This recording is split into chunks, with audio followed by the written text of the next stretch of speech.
நமக்கு தமிழ்நாடு அரசு வேளாண்மை மற்றும் உழவர் நலத்துறை சார்பாக வந்து நம்மாழ்வார் விருது கொடுத்தாங்க. முதல் பரிசாக நம்ம கோவை மாவட்டத்துக்கு நமக்கு கொடுத்தாங்க. நான் தொடர்ந்து வந்து ஒரு 15 ஆண்டுகளாக இயற்கை விவசாயத்தை வெற்றிகரமாக செஞ்சுட்டு வர்றது மட்டுமல்ல, இந்த முறைகளை மற்ற விவசாயிகளுக்கும் மாணவர்களுக்கும் அடுத்த தலைமுறைக்கும் கொண்டு போகிறோங்கிறத வந்து அடிப்படையாக வச்சு, நம்மளுடைய மண் வளங்களை அடிப்படையாக வச்சு மற்றும் பல காரணங்களை அடிப்படையாக வச்சு நம்மளுக்கு முதல் பரிசாக வந்து கொடுத்தாங்க. முதல்ல அதுக்கு வந்து நம்ம நன்றியை தெரிவிச்சுக்கிறோம். இயற்கை விவசாயம்னா நம்ம வந்து கடந்த 15 ஆண்டுகளாக வந்து எந்த ஒரு உரமோ எந்த ஒரு பூச்சிக்கொல்லியோ எந்த ஒரு மருந்தோ இந்த நிலத்தில் பயன்படுத்தலை. அது இல்லாமல் வந்து பார்த்திங்கன்னா மண்ணில் வந்து இன்றைக்கி அங்க கரிமச்சத்து ரொம்ப முக்கியமானதாக பார்க்குறாங்க. மண் வளமாக இருந்தால் எந்த பிரச்சனையும் இல்லை அப்படின்னு எங்கள் நிலைமைக்கு எல்லாருமே வந்துட்டாங்க. ஏன்னா நிறைய பொள்ளாச்சி பகுதியில் நிறைய பிரச்சனைகள், வாடல் நோய், அந்த பிரச்சனை இந்த பிரச்சனை, எல்லா நோய்களும். ஆனால் மண் வளமாக இருக்கும் பொழுது இதில் எந்த பிரச்சனையுமே இது வரைக்கும் வரல. அங்க கரிமச்சத்து நாங்கள் ஆரம்பிக்கும் போது 0.3% இருந்துச்சு. இன்றைக்கி வந்து 2.58% ஆகிருக்குது. ஒரு பெரிய வனப்பகுதிகளில் இருக்கக்கூடிய அங்க கரிமச்சத்து அளவுக்கு இங்கே உருவாக்கி இருக்கிறோம். நம்ம தென்னை முதல் பயிராக வச்சுருக்கிறோம். மேலே வந்து தென்னை தான் இருக்குது. ஏன்னா தென்னைக்கு முழு சூரிய ஒளி தேவை. அதனால் தென்னையை வச்சுருக்கிறோம். அது கூட வந்து மரப்பயிர்கள் வச்சுருக்கிறோம். 2வது அடுக்கில் மரப்பயிர்கள் வச்சுருக்கிறோம். மகவுக்கனி, குமிழ் தேக்கு, காயா, இழுப்பு, அந்த மாதிரி மலவேம்பு நிறைய மரப்பயிர்கள் வச்சுருக்கிறோம். 3வது அடுக்கில் வாழை, பப்பாளி அந்த மாதிரி வச்சுருக்கிறோம். 4வது அடுக்கில் கிளரிசெடியா, முருங்கை, மற்ற பல மரங்கள், மா, கொய்யா, அப்புறம் பார்த்திங்கன்னா பலா, முள் சீத்தா, வாட்டர் ஆப்பிள், இது மாதிரி நிறைய பல மரங்கள் வச்சுருக்கிறோம். 5வது அடுக்கில் மஞ்சள், இஞ்சி சீசனுக்கு போடுறோம். மிளகு வச்சுருக்கிறோம்.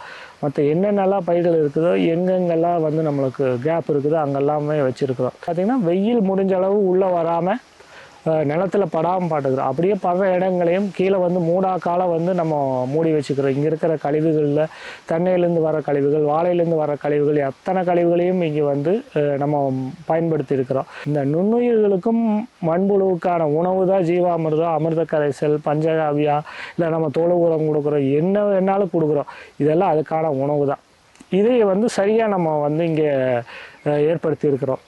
ஏன்னா இன்றைக்கி ஒற்றை பயிர் ஜெயிக்காது. இந்த ஒற்றை பயிர்னால தான் இன்றைக்கி வந்து பொள்ளாச்சி இந்த பகுதி தென்னையே வந்து பெரிய பிரச்சனையை சந்திச்சுட்டு வருது. வெறும் ஒற்றை தென்னை மரமே வச்சு காலையில் பாத்தியில் தண்ணி விட்டுட்டு ஓலையிலெல்லாம் வெட்டி தீய வச்சு சுத்தமாக தோப்பு வந்து சுத்தமாக இருக்குது. சுத்தமாக இருக்கும்போது நோய் தாக்குதல் அதிகமாக இருக்குது. இங்கே வந்து அந்த நோய் தாக்குதல் இல்லை. ஏன்னா இங்கே வந்து நல்லது செய்யக்கூடிய பூச்சிகள் 90% இருக்குது. 87% நல்லது செய்கிற பூச்சிக்கு தான்.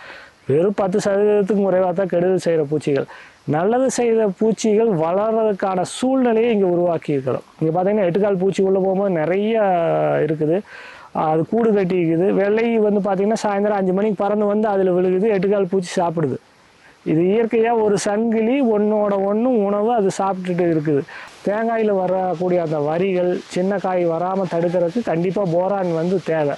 அப்போது எருக்கில் வந்து இருந்துச்சுன்னா அது இயற்கையாகவே அது நடக்குது. இப்படி ஒவ்வொன்றும் வந்து இயற்கையாக நம்மக்கிட்ட இருக்குது. அது இயற்கை விவசாயம் நஷ்டம், இயற்கை விவசாயம் முழுசும் நஷ்டம். இயற்கை விவசாயம் செய்கிறவங்க ஒரு பைத்தியக்கார, இந்த மாதிரியான சூழ்நிலைகள் இருந்துச்சு. அதில் இப்போ ஒரு சிறு மாற்றம் வந்திருக்குது. நிறைய இளைஞர்கள் இயற்கை விவசாயத்தை நோக்கி வர ஆரம்பிக்கிறாங்க. டெய்லி விஷத்தை தான் சாப்பிட்றோம், விஷத்துலேயே இருக்கிறோம். இதிலிருந்து நம்ம மீண்டு வரணும். ஒரு ஆரோக்கியமான வாழ்க்கை முறைக்கு வரணும்னா கண்டிப்பாக இயற்கை விவசாயம் அடிப்படை தேவை. நம்ம என்னங்கிறோம், அக்ரிகல்ச்சர், அந்த கல்ச்சருங்கிறது நம்மளுக்குள்ளே ஊர்னது. பட் இன்றைய கார்ப்பரேட் வேர்ல்டில் கல்ச்சர் அழிஞ்சு போச்சு. அக்ரி பிஸ்னஸ் தான். அப்போ அங்கே விவசாயத்தை தொழிலாக பாரு. நம்ம வந்து சேவை செய்கிறோம், இத்தனை உற்பத்தி பண்ணுறோம், இத்தனை மக்களுக்கு உணவு கொடுக்குறோம். இதையெல்லாம் தாண்டி விவசாயத்தை ஒரு தொழிலாக பார்த்தீங்கன்னா தான் உன்னால் அதில் ஜெயிக்க முடியும். நீ தொழிலாக பார்க்கல, நான் வந்து சேவை பண்ணுறேன்னா விவசாயத்தில் வந்து ஜெயிக்க முடியாது. நிறையா வந்து கார்ப்பரேட் வந்து இன்றைக்கி விவசாய நிலங்களை வாங்க ஆரம்பிச்சிட்டாங்க. ஏன் விவசாயத்துக்கு அவங்க வர்றாங்க அப்படின்னா, கண்டிப்பாக வந்து இது நாளைக்கு ஒரு லாபகரமான தொழில் அப்படிங்கிறதுனால தான் இன்றைக்கி வர்றாங்க. இந்த மாதிரி நம்ம மாதிரி சின்ன சின்ன விவசாயிகளும் இது வந்து ஒரு தொழிலாக பார்க்கும்போது கண்டிப்பாக இது ஒரு லாபகரமானதாக இருக்கும்.